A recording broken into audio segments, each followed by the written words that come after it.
Morning, Mike. Morning, Jake. Ooh, it's a not much joking around this morning. So, in the last 24 hours, Russia has uh, taken down Ukrainian banks and other government using cyber attacks. There's now explosions. They're moving into Ukraine. Uh, you know, the oil is over $100 a barrel. Very, very serious situation. Stock market has tanked. So, we have a panel coming up. Mike, you put it together yesterday, and you have Brian Hurd in there. What tell folks a little bit about that? All right. Well, first of all, Brian is a black belt incident responder and has been in law enforcement and the intelligence community. And he's going to have a lot to say about this. I have a lot to say about this, but we need, I think, to watch things develop for a few days. Everyone knew this was coming, but now that we're here, we really don't know what comes next. Although there are a couple of examples in the last couple of weeks that I think provide a peek into what that may be, what is coming. And when you think about that, you know, what do you mean? Like, is there another episode like Not Petya, where the Russians compromise a piece of software and it ends up taking down things all over the world? That's the event a lot of people look back on as worst case scenario here. Yeah. Do you think there's direct action against the U.S. because of sanctions? What do you think? So I don't think there's going to be direct action, right?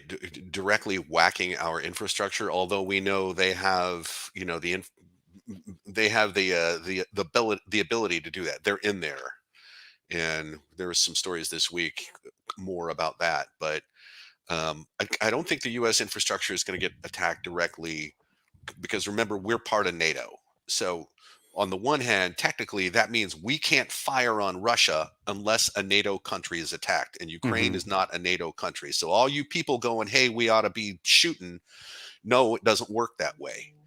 Um, I don't think they want to deal with the blowback that would come from hitting a NATO country, the US, in the middle of this, and, for example, trying to whack our energy sector because they do have, that ability to do that from all reports, because then the gloves are going to come all the way off. So, no, I don't think that's going to happen. I mean, before all this, there were two episodes of cyber attacks. Neither one seemed all that serious. Defacing websites and a denial of service against banks and things. Those are pretty blunt instruments to use. So, what do we expect now? Well, again, I think we'll talk more in detail with some smart people next week, but here's what I think is coming. First, Russia is going to amplify the disinformation that's directed at the American population. You can see that that's already working. There are shills in media, and they know who they are, that side with authoritarian dictators and essentially parrot what they're told about Putin's motivations without any self awareness or introspection at all. And in fact, without fact checking, multiple corroborating sources, or frankly, journalists that are credentialed at all. Right? That's a lot of our media is that mess. That disinformation is designed to keep us Americans arguing about the legality of what's going on in Ukraine. Spoiler: it's not legal. So that's going to happen. I mean, it's pretty clearly unchecked aggression against a sovereign country, which is not part, as you mentioned, of an alliance that can step in and help. I've heard developers in Ukraine that work for U.S. companies, marketing folks, graphic. I'm in a bunch of marketing chats where people are helping their subcontractors in the Ukraine. Hmm. These folks have their cars packed and are ready to become refugees and flee to Poland or flee to the U.S. Yep, that's right. So, again, they're going to be hitting us with that disinformation. And I think there's also going to be very surgical attacks against things that don't really look like critical infrastructure, but serve to further divide Americans and get that blame game fired way up. Okay, so here's an example. Expeditors. You probably read about this. It's been in the blast, like I think 3 times this week. Expeditors is a logistics firm. They're specialists at getting product from manufacturer to consumer. They are now down with something that looks like ransomware, although an extortion demand has not been publicly announced, discussed, anything. They're restoring everything from backup, which suggests to me that A, no extortion was paid, and B, it may be wiper malware that hit them, right? It was with no real intent to extort, it's just to knock down. So, regardless, if I wanted to further damage an already damaged supply chain, I would hit expediters, along with oil and gas prices going up. Further scarcity and inflation is going to. And as you say, and you think we should expect more of that, right? I mean, not directly going after infrastructures, but hitting companies that are important to keep products moving and the economy on the rails. Yes, and here's the other example. So, again, these are kind of onesie twosie, but they have an outsized impact, right? The fuel storage company in Germany, I forget the name, but they've been down for more than a week. All the company does is store fuel for distribution. Okay. We announced that the sanctions were going to include the stoppage of the Nord Stream 2 pipeline, right? The energy supply coming from Russia into Europe. Biden made it clear that the US was looking for solutions to provide energy to Germany if we did that, if the pipeline was indeed stopped. So, if we provide fuel to Germany, we'd have to ship it over there and it would have to be stored in a fuel storage company, which can't operate right now. So, again, this is surgical and designed to counter strategic moves taken by the US and NATO. I mean, I think you're right, and that we Mhm. need to let this develop a lot longer before we do our panel and see what comes. Those are some scary observations. Um, you know, People do want to know, what they should do, and we'll get to that in a second. I think the other danger we should be aware of now is that the U.S. is spread more thinly. This might be the time, for China to take some action, whether a physical action. They've been threatening, Taiwan obviously for a long time, but also cyber action. I mean, I don't think any of that is far fetched with everybody focused on Eastern Europe. Yeah. I mean, so yeah, we should watch what's happening in the South China Sea, over the next few weeks. I don't know how long this is going to take, but yeah, this is a dangerous time. And just to loop back on the disinformation and propaganda, you can bet we are doing everything to move Russian public opinion away from Putin. But the internet and all the media there are locked down. So I don't know how successful that can be. And I've heard reporting that Russians are not happy about this because there's going to be a lot of bloodshed, and a lot of that's going to be Russian blood. Well, I mean, we'll put a pin in this and come back to it on Tuesday for that panel. If anybody needs the link to register for the panel, Jake at criticalinsight.com, and I'll get you an invite if you haven't already. Hmm. Ian will come with more information with other smart people that have been in the Intel community. But, now that question that I brought up a couple of minutes ago, Mike, all of this is going on. Here it is Thursday, weekend's coming, and people are asking, what should we be doing? Well, there's all kinds of guidance being given out by CISA and the FBI, and to me, it's monitor your network for signs of compromise, as always. Tune into the alerts coming out from CISA and the FBI, as always. Keep your awareness up, what's going on. Work on resilience, right? Resilience means get ready to take a punch and get back up off the mat, as always. So that's all about, backups and domain controllers that are in reserve and things like that. So, I mean, really nothing different to do if you're doing the things you should have been doing all this time. If you're not and you haven't, check that insurance policy and be sure and look for the exclusions for acts of war because you may get stung by that. Yeah, and I mean, from folks I've talked to with all of the disruptions from COVID and, weird budget things happening and with the great resignation, Mike, people haven't been able to do all of the things that they would usually do now Yeah. for a couple years. So, if you don't have an incident response plan now, if you do have an incident response plan, practice it, get everybody involved. You need your IT folks, you need your CEO, you need your CFO, you need anybody who would respond if there was a serious amount of Get them downtime, all or at the get them all table. Yep. involved right Hmm. now. At the very least, send out an email and tell people to look for suspicious activity, And report it. and report it immediately. As CISA has said, shields up goes for everybody in accounting and all of that. If you don't have somebody watching your network 24/7, 365, get that now. And I'm not just saying that because we do that. I don't, whether you use us, whether you use somebody else, like, what we've seen is attacks that come in Saturday at midnight. Hmm. They don't come in, Thursday at noon. Make sure somebody's watching, and make sure you can spot anything in 2 hours or less, because ransomware comes in, it looks around, finds the important files. If all it did was lock up JPEGs, nobody would ever care. Um, You're getting uh, pretty good at this security thing, man. I learned from the best. Mike Simon. But yes, Mike Simon. Yes, the two Mikes really, Uh-huh. but yeah, definitely Mike Simon. But I mean, you got to prepare. You got to prepare. Hmm. And one of the things that came up at the American Hospital Association conference was be prepared if one of, as we talked about with not Petya attack, be prepared if one of your vendors goes down, right? It's not just your network, but if a vendor that you use that gives you your CMS, that gives you your your EHR, Your whatever your business, ERP, your yeah, yeah. ERP, whatever your organization, whether you're a bank or a credit union or a hospital or a manufacturing plant or whatever you need. Like if that thing goes away, are you ready for that thing to just go away or that thing to get compromised and then be an avenue to attack you? So you really you got to get ready. Um, Yeah, going and back to the not Petya example that you made, that's exactly right. A third party gets compromised. That time it was a piece of software. These take a lot of forms, but yeah, that's good advice. You are getting good at this. Okay, you Mm, also good at this because you're the actual expert. mm. I just say things that you tell me. You should probably talk about threats and vulnerabilities since there's now a huge threat that may be exploiting vulnerabilities.